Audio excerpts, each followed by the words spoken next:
విద్యా కవన గానమొసగు వేదమయీ సరస్వతి ఆయురారోగ్యాలు భోగభాగ్యములు ప్రసాదించు మహాదుర్గా శత్రు వినాశిని శక్తి స్వరూపిణి మహిషాసుర మర్దిని విజయకారిణి అభయరూపిణి శ్రీరాజరాజేశ్వరి భక్తులందరికీ కన్నుల పండుగ అమ్మా నీ దర్శనం దుర్గమ్మ నీ దర్శనం మహాకనక దుర్గా విజయ కనక దుర్గా పరాశక్తి లలిత శివానంద చరిత మహాకనక దుర్గా విజయ కనక దుర్గా పరాశక్తి లలిత శివానంద చరిత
శ్రీ రాపురమ్మ గ్రామ దేవతాభ్యో నమః.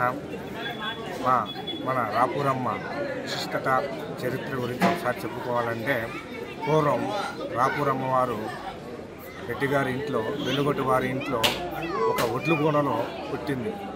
ఆ ఒడ్లు గూన ఒడ్లు తీస్తూ ఉంటే వస్తున్నాయని చెప్పేసి పెద్దవారు వారికి ఏదో సందేహం కలిగి ఒక్కసారిగా ఆ గూనని కుమ్మరించడం, ఆ కుమ్మరించడంలో చిన్న విగ్రహం బయటపడి, అలాగే ఆ పడిన వెంటనే ఒక పసిపాపకు వాలి నేను ఫలానా ఆమెను రాపురమ్మను ఫలానా దగ్గర ప్రతిష్ఠించమని చెప్పి పూర్వం జరిగినది.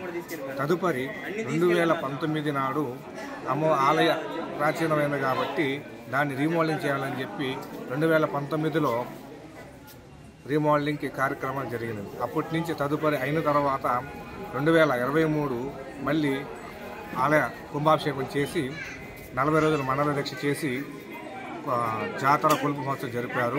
తదుపరి మళ్ళీ 2024 కూడా అదే విధముగా జాతర కొలుపు జరుగుతున్నది. ఈ అమ్మవారి దగ్గరకు వచ్చిన వారి భక్తులు కోరికలు తీర్చడం కానీ జరగడం కానీ చాలా విషయంగా ఉంటారు. గ్రామ ప్రజలే కాకుండా చుట్టుపక్కల ప్రజలు కూడా అమ్మవారిని ఎంతో నమ్మకంతో నమ్మి వస్తూ పోతూ ఉంటారు. భక్తులకు చాలా నమ్మకమైన అమ్మవారు. శ్రీమాత్రే నమః. శ్రీ గురుభ్యో శ్రీరామ్.